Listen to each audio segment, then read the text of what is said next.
Bonjour les gens, j'espère que vous allez bien. Aujourd'hui, j'avais envie de vous parler de mon histoire avec le permis de conduire, les voitures. Je sais que c'est un problème assez récurrent, surtout chez les jeunes femmes. Et je me suis dit que j'allais vous parler un peu de mon histoire avec la prise du volant et avec mon permis de conduire. J'ai eu mon permis de conduire en 2020 et ça n'a pas été simple. Donc je vais vous expliquer un petit peu ce qui s'est passé et mon histoire.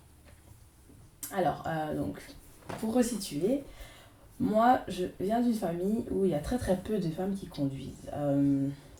Ma mère n'a jamais conduit, jusqu'à aujourd'hui elle ne conduit pas et mon père a toujours été la personne qui nous déplaçait un peu partout.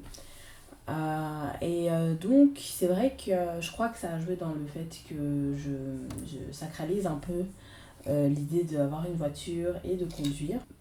Voilà, j'ai jamais vraiment pensé aux voitures, c'est pas quelque chose qui m'intéressait énormément quand j'étais plus jeune, mais j'ai toujours eu l'envie de passer mon permis. Je crois que j'avais entre 21 et 22 ans, je me suis dit, bon allez, il est temps, il faut que j'apprenne à conduire. Mon père m'a inscrit à l'auto-école en fait. Et j'ai trouvé des expériences horribles. J'avais des palpitations dans le ventre. La veille de mes cours de conduite, j'y pensais et je stressais énormément. Pour moi, c'était quelque chose de cauchemardesque. Je me suis quand même forcée à terminer la formation, mais j'avais trop peur en fait. Et j'étais pas douée, mais c'était vraiment lié à mes craintes en fait. Mon moniteur d'auto-école m'avait dit que je devais prendre des heures supplémentaires. Normalement, ici en Belgique, on a en général, après 20 heures, on a la possibilité d'aller conduire. Et il m'a dit, ouais, ça va pas être possible, il va falloir que tu prennes des heures supplémentaires. Il faut compter au minimum 8 heures. Et moi, à ce moment-là, je me suis vraiment sentie mal aussi parce que la manière dont il me l'avait dit, un peu en se foutant de ma gueule, enfin ouais, je me suis vraiment sentie mal en fait. Et je me suis dit que c'était peut-être quelque chose qui n'était pas pour moi, ou en tout cas que j'étais pas prête, mais j'ai lâché l'affaire. Et puis surtout, j'avais honte de demander encore de l'argent à mon père. J'ai un peu laissé tomber ça et voilà, j'ai continué ma vie sur cet échec. Et c'est clair que c'est un des trucs qui m'a vraiment mis mal pendant très longtemps. Après, voilà, j'ai continué ma vie. Et à un moment donné, c'est marrant parce que j'ai travaillé pour une grosse compagnie automobile. Je ne vais pas citer le nom, mais j'ai travaillé là-bas pendant un an comme étudiante. Mais en fait, j'étais tous les jours là-bas. Je crois qu'en France, on peut appeler ça une alternance, je sais pas trop.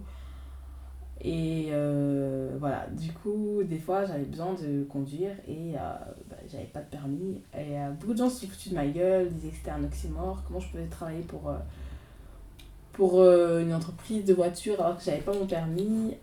Et là, c'était déjà 2 ou 3 ans plus tard, hein. C'était en 2018. Euh, donc voilà, j'étais restée sur cet échec et en plus, cet échec continuait à me poursuivre parce que je travaillais pour une compagnie automobile.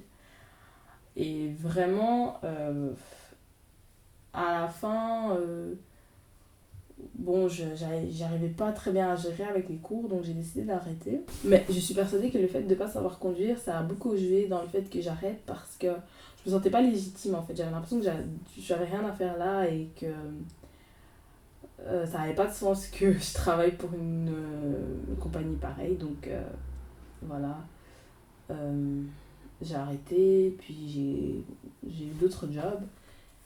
Et puis, au bout d'un moment, j'ai commencé à suivre une thérapie. À la base, la thérapie, c'était parce que voilà, je déprimais un peu, mais c'était aussi parce que j'avais l'impression que j'avais essuyé beaucoup d'échecs en quelques temps, et entre autres un échec amoureux, et en plus cet échec de la voiture et tout ça, du fait de ne pas être resté dans cette compagnie. Et, et clairement, j'avais fait le lien un peu avec le fait que j'avais du mal à grandir. Bref, j'en ai parlé à ma thérapeute à l'époque. On a parlé de plein de trucs qui n'avaient absolument rien à voir avec la conduite. Mais en gros, c'est une psychothérapie là où le thérapeute donne son avis et parle avec nous en fait. Donc il essaye parfois de nous influencer. Et du coup, elle m'avait dit, bah écoute, reste pas sur cet échec, recommence, reprends des cours, il n'y a pas de honte en fait. Et c'est vrai qu'au début, je n'osais pas parce que je me disais, purée, tous mes amis n'ont pas eu besoin de prendre autant d'heures pour faire ça. Je me sentais tellement naze, quoi. J'avais tellement été traumatisée par mon premier moniteur que j'avais pas envie, mais je me suis dit, allez, c'est bon, tant pis. Mort sur ta chic, mets ton ego de côté et recommence, quoi.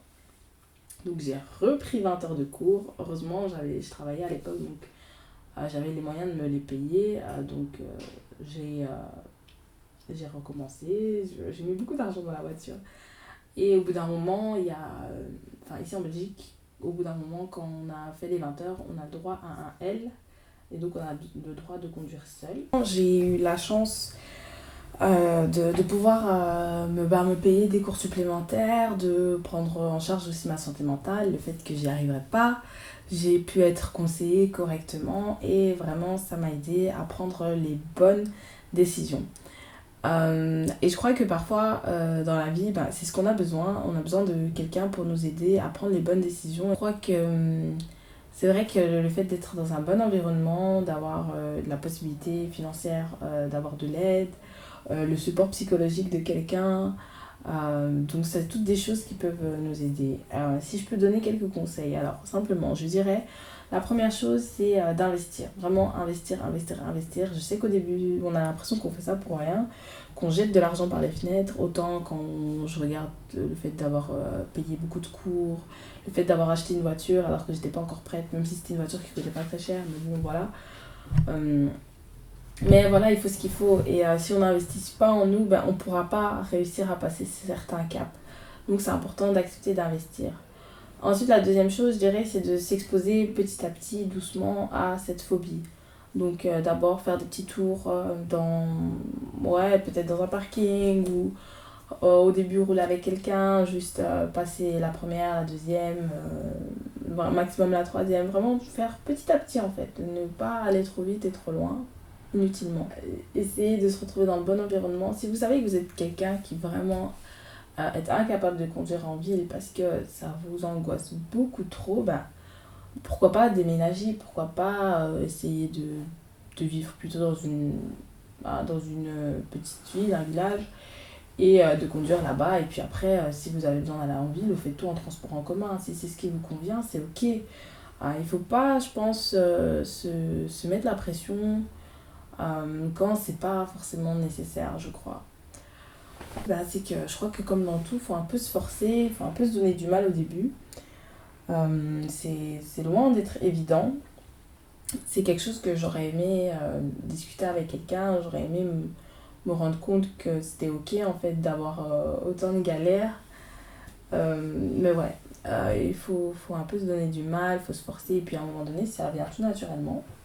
Je vous souhaite en tout cas d'avoir un entourage bienveillant qui puisse comprendre ça. Je crois que c'est important de ne pas se moquer aussi des gens. Si vous connaissez des personnes qui sont touchées par ça, voilà, il ne faut pas se moquer. Chacun a ses peurs, ses doutes, ses angoisses. Parfois, c'est complètement irrationnel.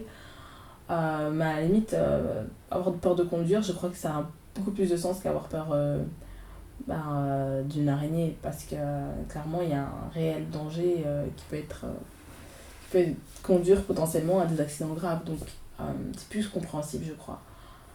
Donc voilà.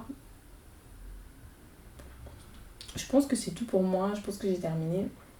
J'espère en tout cas que cette vidéo vous aura intéressé.